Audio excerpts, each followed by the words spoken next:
Abantu bo muri iki gihe niki kibatera kunanirwa? Kuki bakunda kuvuga ngo barumva bananiwe? Se ntabwo baryama ngo baruhuke neza? Ntabwo barya ngo bahage? Kuki nta mbaraga bafite? Ubucuruzi bw'ibinyobwa byongera ingufu mu mubiri kuki bwiyongereye? Umuntu wo muri iyi minsi yacu mu by'ukuri yabaye iki? Kuki ahora ananiwe? Dutangiye twibaza ariko humura turasoza mu bisubizo. Mbere yo kugera mu bisubizo, reka mbanze ngusuhuze kandi nguhe ikaze ku Ishuri Plus. Gushimire ko wahisemo kubana natwe kandi ngusabe gukanda handitse subscribe niba ari ubwa mbere uhageze, kandi ntiwibagirwe gukanda akazogera. Abahasanzwe bo barabizi neza ko bakigera ku musozo w'iyi video bahita bayisangiza inshuti zabo. Muri iyi video ntabwo dushaka kukubwira ngo jya uryama utya cyangwa ngo jya urya biriya kugira ngo utazajya unanirwa. Ibyo nabyo ni ingenzi, ariko umuntu wo muri iki gihe nta bibazo byinshi bijyanye n'ibyo afite. Arya neza kandi aryama neza ugereranije n'umuntu wo mu myaka ya kera. Nyamara umuntu wo mu myaka ya kera nta munaniro yagiraga ukabije nk'uko bimeze ku muntu wo mu minsi ya none. Ni mu nyemerere gato dusubire mu myaka ya kera turebe neza ikibazo ni ikihe. Reka turebe nk'umuntu wari utuye mu gace dutuyemo mu myaka 5,000 ishize. Yego ni umuntu wo muri iyo myaka 5,000 ishize, ariko yari umuntu ufite umubiri nk'uwacu, yari afite ubwonko nk'ubwacu, ibitekerezo bye byari nk'ibyacu neza, kandi rwose nta tandukaniro na rimwe riri hagati yacu nawe, kubera ko imyaka 5,000 ni imyaka mikeya cyane. Kandi rwose ntiwibwire ko yari afite IQ yo hasi cyane cyangwa ngo ushake kumwita ko yari injiji. Ni umuntu watekerezaga neza nkatwe, ariko ubuzima n'imibereho bye byari bitandukanye n'ibyacu. Icya mbere cyo, abantu bo muri kiriya gihe babyutswaga n'uko izuba rirashe. Yarabyukaga akibwira ati ubu ngiye gushaka ibyo kurya n'amazi yo kunywa, ibyo nabitse bitaranshirana.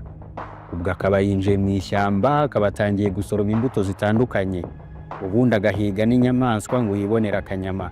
Yaronka agataha, cyangwa se wenda akaba yajya no kumugeza akavoma amazi agataha. Akazi ke byibuze kamutwaraga amasaha 2 cyangwa 3 ku munsi, kakaba kararangiye. Biragaragara ko umuntu wo mu myaka 5,000 ishize yakoraga akazi kenshi, ariko uburyo bw'imitekerereze ye bwari butandukanye n'uko twe dutekereza muri iyi minsi. Mu yandi magambo, twavuga ko ibyo yatekerezagaho byari ibintu biciriritse. Tuve mu myaka 5,000 ishize tugaruke muri iyi myaka yacu y'iterambere rikataje, turebe noneho umuntu wo muri iyi myaka, wa wundi twibaza impamvu ahora ananiwe kugeza naho yitabaza ibinyobwa byongera ingufu mu mubiri. Bitandukanye na wa muntu wo mu myaka ya kera, abantu bo muri iyi minsi babyuka saa 11, 2 cyangwa se saa 1 za mu gitondo. Ntabwo babyutswa n'izuba, ahubwo babyutswa n'inzogera ya alarme ya telefone zabo, kandi nabwo bakaba bumva bibabangamiye rwose, ariko kuko nta kundi babigenza bakemera bakabyuka. Cyo kimwe na wa wundi wo mu myaka 5,000 ishize, uyu nawe afite akazi kamubeshaho agomba gukora byanze bikunze. Ako kazi ariko si ugupfa kukajyaho. Agomba kubanza koga, akitunganya, agakaraba mu maso no mu ntoki, agasokoza umusatsi, akogosha ubwanwa, agahanagura inkweto, agatera ipasi, akoza amenyo, agategura ifunguro rya mu gitondo, akarya, akabona gusohoka mu rugo. Nawe wumva ibintu byose aba yabanje gukora, ari nako ubwonko bwe bukomeza gukora akazi kabwo ko kugendesha ibyo bikorwa byose ngo abikore neza. Kandi ubwo ntitubuze ko wenda umwana we yaje akamubwira ati nkeneye amafaranga 7,000 byo kugura iki n'iki, cyangwa se ku ishuri badutumye ibi n'ibi. Umugore we nawe ubwo wenda aba yabyutse amubwira ati wibuke gufata randevu kwa muganga cyangwa se ahandi hantu, cyangwa se wenda akamubwira ati abakozi ba business yacu bakeneye ibikoresho ibi n'ibi, kandi ati igihe cyo kubahemba kiregereje, ndetse n'ibindi byinshi. Mu gihe uyu mugabo acyumva ibyo bibazo byose by'abagize umuryango we, agahita yibuka ko imodoka ye idafite lisansi, agahita ubwo ako kanya atekereza ko agomba kunyura kuri sitasiyo agatonda umurongo mbere y'uko ajya ku kazi. Mu by'ukuri n'igihe yabyukiye cyose uyu mugabo ntaragera ku kazi ke nyirizina, ariko kubera ibintu byinshi yanyuzemo, ubwonko bwe bwatangiye kunanirwa. Ni mu gihe wa mugabo wo mu myaka 5,000 ishize we kwinjira mu ishyamba byabaye umweso. Ako kanya akimara kubyuka yahise afata inzira yinjira mu ishyamba, atangira gusoroma imbuto. akazi ke agakora amasaha angahe ahita yigarukira mu rugo. Uyu mugabo wo mu minsi yacu nubwo yatangiye kunanirwa mu mutwe ataragera ku kazi, ariko byanze bikunze agomba kukajyaho. Ashobora kuba ari nk'umubaruramari, umucungamutungo muri banki cyangwa se ikindi kigo cy'imari. Akora akazi gatuma agomba gutekereza cyane uburyo agomba kugashyira ku murongo kugira ngo iterambere rikomeze kwiyongera mu kigo akorera, kandi akaba agomba kwitwararika agahuza imibare neza ku buryo icyo kigo kidaturwa mu gihombo n'uburangare bwe. Ashobora no kuba akora mu ruganda rw'imodoka, wenda ashinzwe gutera inzugi ku mamodoka. Uyu nguyu nawe mbere yo kugera ku kazi yabanje kunyura muri bya bindi byose uyu wo muri banki yanyuzemo, ariko byibuze we ibitekerezo bye biratuje ugereranyije n'uwa mbere wo muri banki. Nyuma yo kugera ku kazi amasaha 2 cyangwa 3, bigera nko mu masaha 5 bakumva barananiwe. Kubera iki baba bananiwe? Ku muntu ugomba kumara amasaha 16 yose akanuye amaso ari mu kazi, kuki nyuma y'amasaha 2 atangiye akazi ahita ananirwa?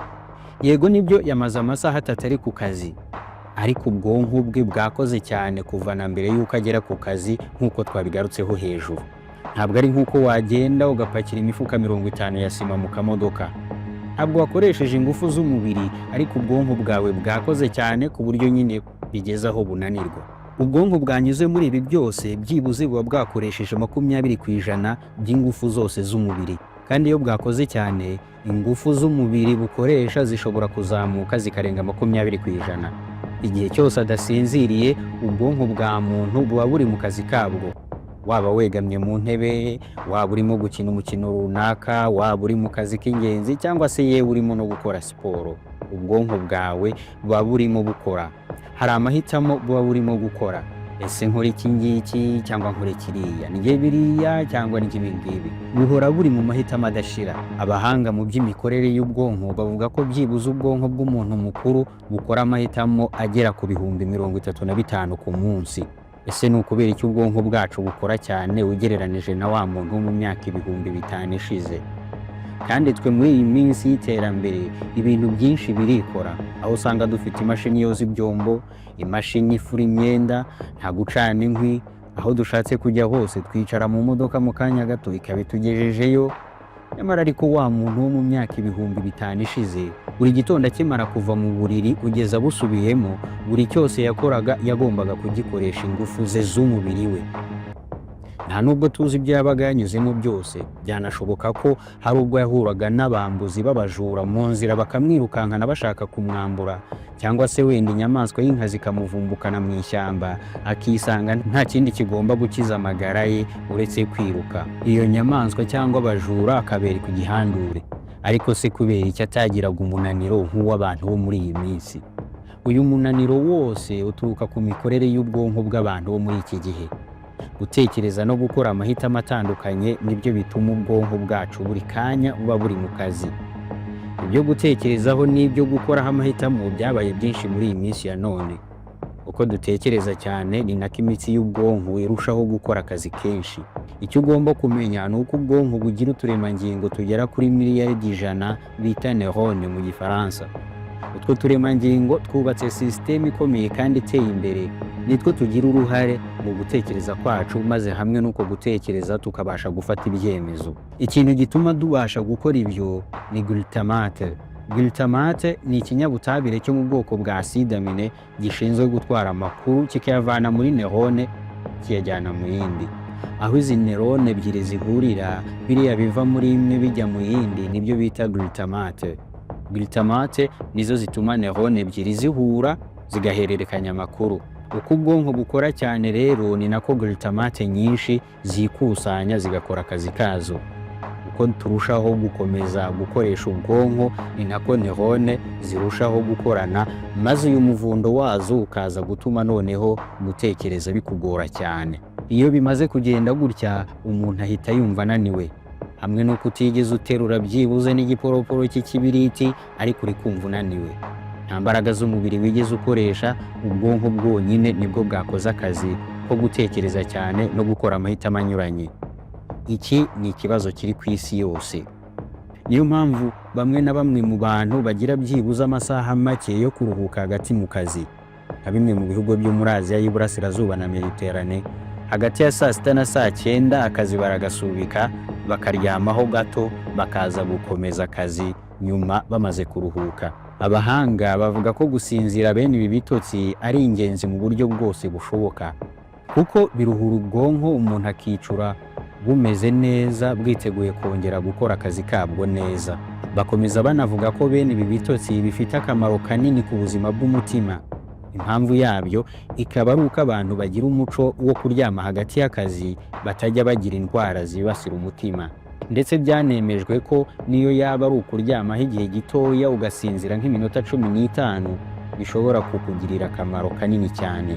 Cyakoze nanone hari bamwe badashobora kubona iyo minota yose bitewe n'imiterere y'akazi kabo.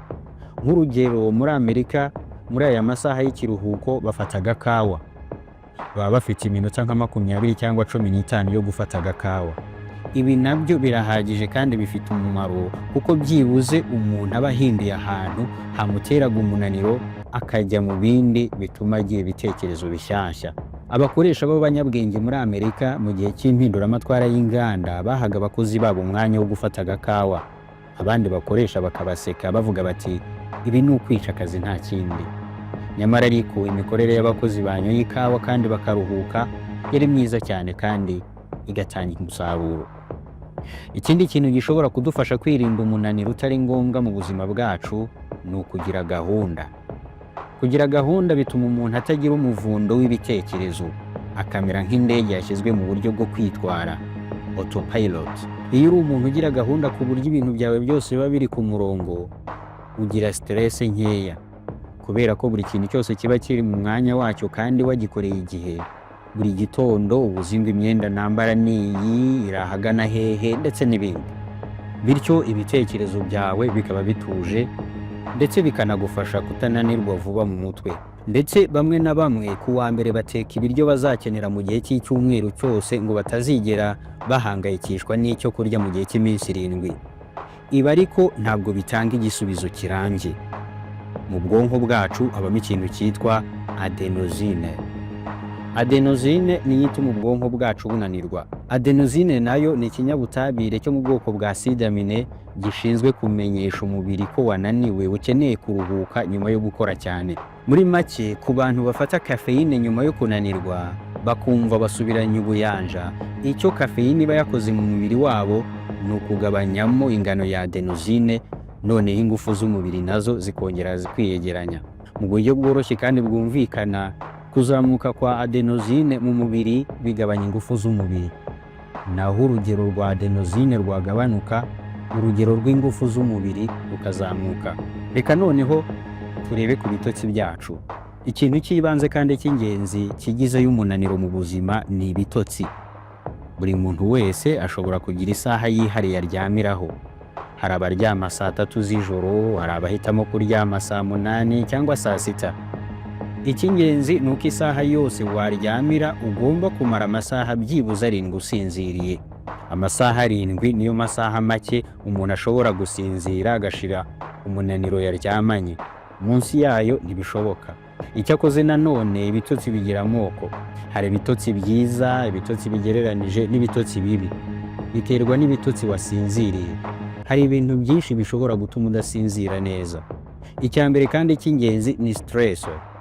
Kuryama uhaze cyane, kunywa ibinyobwa byifitemo kafeine mbere yo kuryama, gufata ibinyobwa birimo alcohol, ibi byose bigabanya ubwiza bw'ibitotsi wagombaga gusinzira, kabone niyo waryama amasaha 7 cyangwa 8.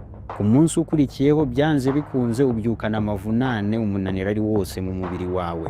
Abahanga mu bijyanye n'ibitotsi bavuga ko muri iyi minsi ikintu cyangiza ibitotsi cyane ari ukureba muri telefone, televiziyo na computer mbere yo kuryama. Kubera ko taburo z'ibyo bikoresho ziba zifite urumuri rwinshi, noneho ubwonko bwo bugakomeza kwibwira ko hakiri ku manywa, bityo bugakomeza kwirinda umunaniro uzana ibitotsi, bigakomeza kukugora kubona ibitotsi, ndetse n'ubwiza bw'ibitotsi wagombaga gusinzira bukagabanuka. Iyi video ijyanye n'umunaniro w'umuntu wo muri iki gihe yari ishingiye ku bumenyi. Icyakoze itubuze ngo muhindure imibereho mwari musanzwe mubaho, ibintu byose bizahinduka byiza. Ariko byibuze mushobora gukoresha amwe mu makuru ari muri iyi video akaba yahindura ubuzima bwanyu kuba bwiza. Ntimukananirwe, muhorane imbaraga n'imbaduko. Gusa ariko niba ari ubwa mbere ugeze ku Ishuri Plus, ntugende udakoze subscribe. Tuzahure muri video y'ubutaha. Ciao ciao.